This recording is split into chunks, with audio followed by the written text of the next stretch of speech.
नमस्कार दोस्तों। एक समय की बात है, भगवान बुद्ध अपने शिष्यों को उपदेश दे रहे थे। तब उनके किसी शिष्य ने उनसे यह 3 सवाल किए। पहला, कौन किसके भाग्य का खाता है? दूसरा, संसार का सबसे बड़ा बलवान कौन है?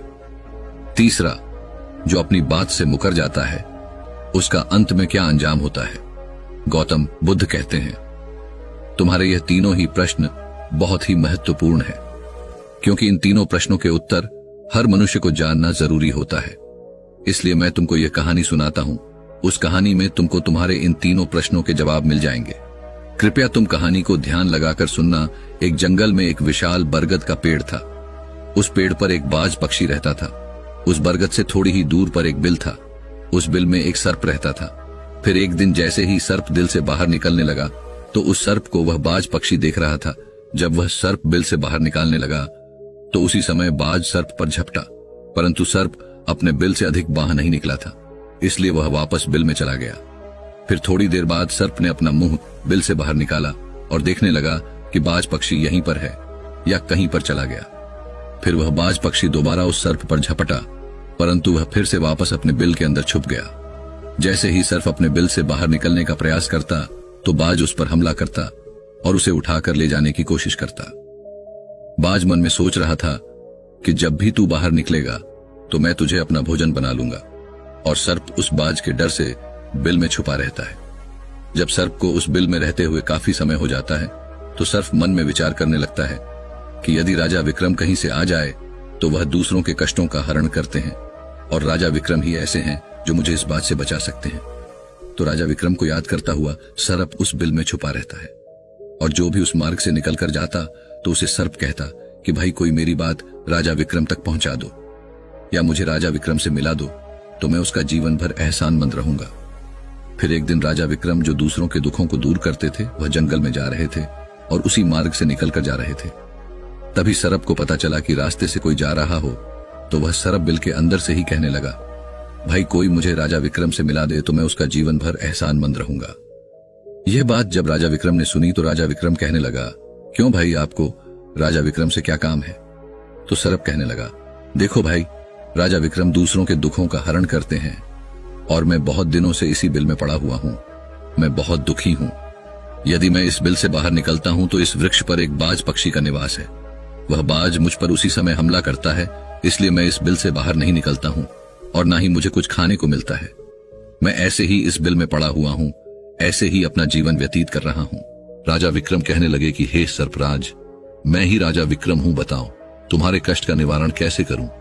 तो सर्प कहने लगा, हे महाराज, जैसा आपको उचित लगे ऐसा ही कीजिए, लेकिन मेरा इस बात से पीछा छुड़ा दीजिए, नहीं तो यह एक दिन मुझे मार डालेगा।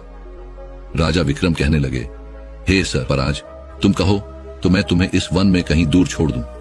सर्प कहने लगा, महाराज, जब आप मुझे दूर छोड़ने जाओगे तो ये बाज हमें देख लेगा और ये वहीं पर जाकर फिर से बैठ जाएगा और मौका मिलते ही ये मुझे मार डालेगा। राजन, आप मुझे कुछ समय के लिए आपके अंदर में बिठा लीजिए। आप पेट में बैठने के लिए मुझे स्थान दे दीजिए। जब इस बाज को पता नहीं चलेगा कि सर्प कहां गया, और मैं तुम्हारे साथ इस वन से बहुत दूर चला जाऊंगा, और आगे जाने के बाद मैं तुम्हारे पेट से बाहर आ जाऊंगा। राजा विक्रम कहने लगे, ठीक है सर्पराज, आप मेरे पेट में प्रवेश कर जाइए। राजा विक्रम अपना मुंह खोल देते हैं और वह सर्प राजा विक्रम के पेट में प्रवेश कर जाता है और राजा विक्रम के पेट में जाकर के बैठ जाता है। जब राजा विक्रम वन में आगे गए और आगे काफी दूर पहुंचने के बाद उस सर्प से कहने लगे कि हे नागराज, अब आप मेरे पेट से बाहर आ जाइए। अब यह सुनसान वन है, इसमें कोई बाज आपको परेशान नहीं करेगा। यह बात सुनकर नागराज कहने लगा कि नहीं महाराज, अब मैं आपके पेट से बाहर निकलने वाला नहीं हूं। राजा विक्रम ने कहा, क्यों भाई, आपने तो मुझसे यह वादा किया था कि आप मुझे आगे सुनसान वन में छोड़ देना, मैं आपके पेट से बाहर निकल जाऊंगा। अब क्या हुआ, सुनसान वन आ गया, अब आप बाहर निकलिए। सांप कहने लगा कि देखो महाराज, जैसा रहने का आनंद आपके पेट में है वैसा उस बिल में नहीं मिलता। अब मैं तुम्हारे पेट से कभी बाहर नहीं निकालूं। राजा विक्रम मन में सोचने लगे कि यह तो बड़ा ही दुष्ट सर्प है, अब मैं क्या करूं? और उसके जहर के प्रभाव से महाराज विक्रम का पूरे शरीर से कोट फूटने लगा।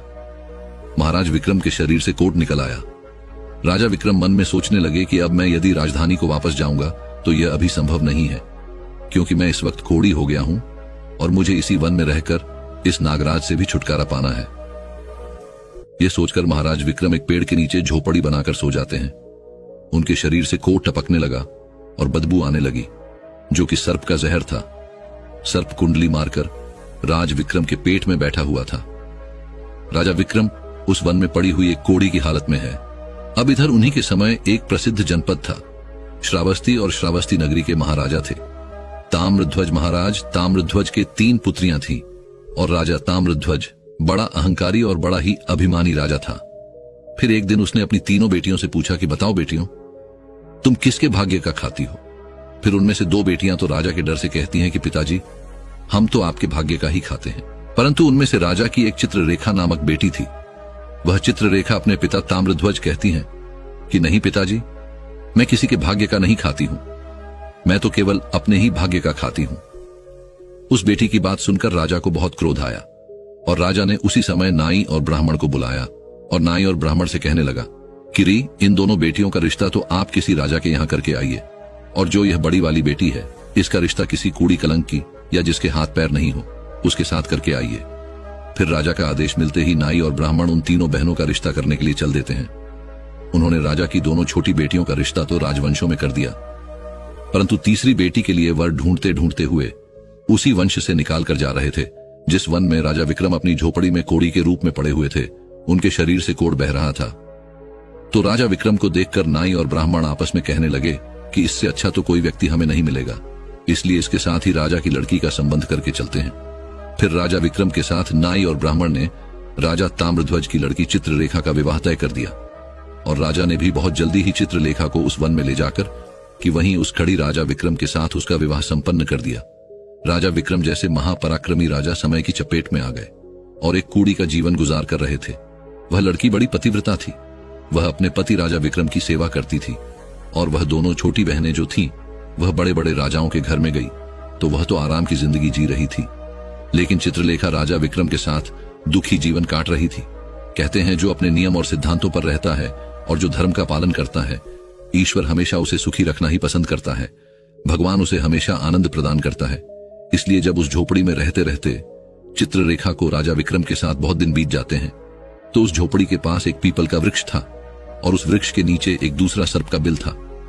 तो एक दिन विक्रम सो रहे थे और रात्रि का समय था और चित्रलेखा महाराज विक्रम की सेवा कर रही थी। उसी समय उस बिल से एक सर्प बाहर निकलता है और बाहर निकलकर जो राजा विक्रम के पेट में सर्प था उस सर्प से कहने लगता है, अरे दुष्ट, अपने वचन से मुकर गया। तूने तो महाराज विक्रम से कहा था कि मैं दूर वन में जाकर तुम्हारे पीठ से बाहर निकल जाऊंगा, और तो ऐसे परोपकारी राजा के पीठ में जाकर के बैठ गया। तुम्हारे जहर के कारण राजा के पूरे शरीर से कोट निकाल आया। अरे तुझे शर्म नहीं आई कि तूने कितना गलत काम किया है? क्योंकि इतने समय में राजा विक्रम न जाने कितने ही जीवों का दुख दूर करते हुए सर्फ आगे कहता है, यदि कोई सुन रहा हो तो मैं तेरे मरने का उपाय बताता हूँ। यदि कोई गंगा जल लाकर के इस राजा को पिला दे तो तेरे उसी समय 100 टुकड़े हो जाएंगे और मल के रास्ते से बाहर निकल जाएगा। अब राजा के पेट के अंदर बैठा हुआ जो सर्प था वह दूसरे सर्प से कहने लगा कि तेरे जैसा भी मैंने कभी नहीं देखा। धन के खजाने पर कुंडली मारकर बैठा है।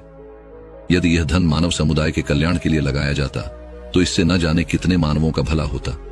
मैं भी तेरे मरने का उपाय बताता हूं।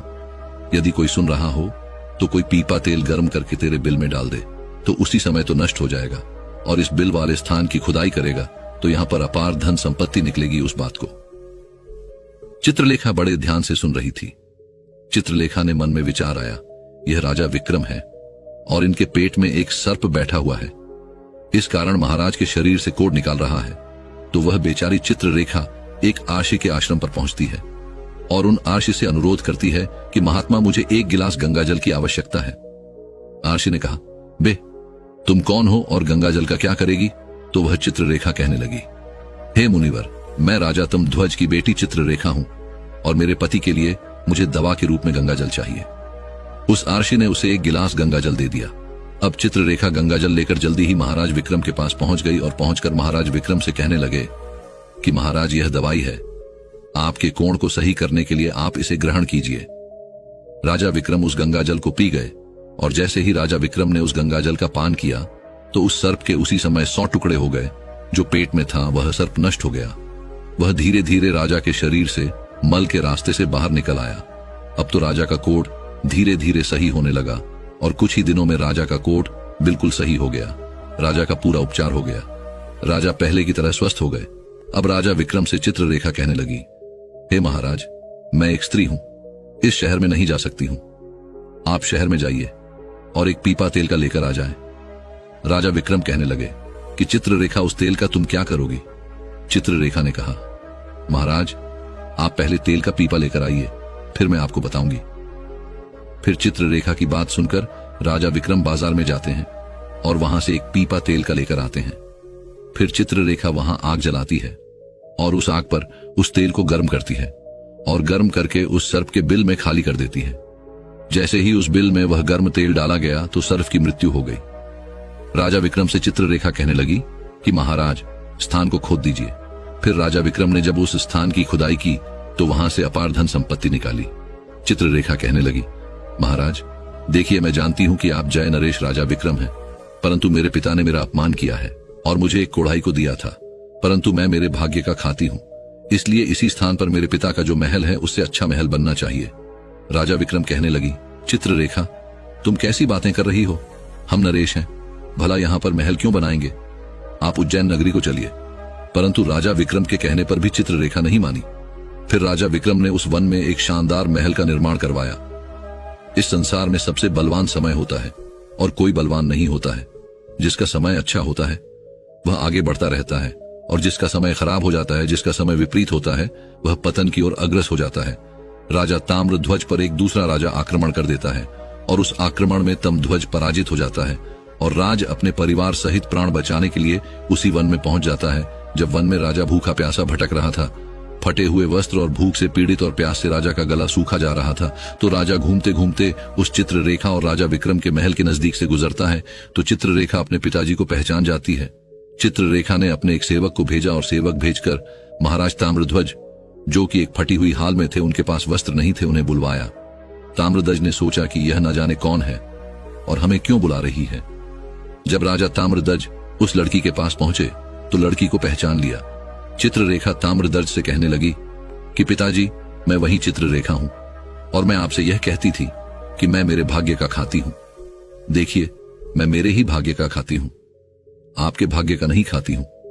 आपने ने मुझे एक कूड़ी को दिया था, परंतु मेरे भाग्य में तो एक सम्राट लिखा था। देखिए पिताजी, मैं उज्जैन नरेश राजा विक्रम की पत्नी हूं। राजा ताम्रध्वज मन में विचार करता है और अपनी उस लड़की से अपने अपराध के लिए क्षमा मांगता है। इस संसार में सबसे बड़ा बलवान समय है और हर कोई व्यक्ति किसी दूसरे के भाग्य का नहीं खाता है। हर कोई यह सोचता है कि यह मेरे भाग्य का खा रहा है।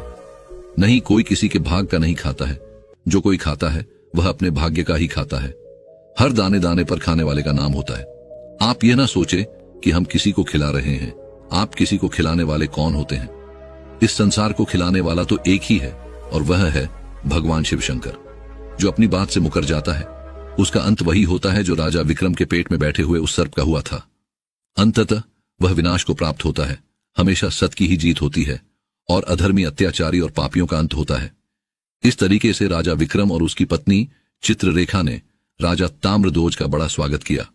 वह राजा विक्रम महाराज ताम्रध्वज को अपने साथ उज्जैन ले आए और बाद में राजा विक्रम ने अपनी सेना राजा ताम्रध्वज के साथ भेजी और जिस राजा ने ताम्रध्वज को पराजित किया था उससे अपना राज्य वापस पा लिया। जिसकी किस्मत अच्छी होती है, जिसके कर्म अच्छे होते हैं, उसे ईश्वर कहीं ना कहीं से देता है। हम और तुम तो अपने परिवार का पालन करने में भी हिचक जाते हैं, लेकिन इस संसार का पालन करने वाले को देखिए, वह पूरे संसार का हर जीव जंतुओं का ध्यान रखता है। वीडियो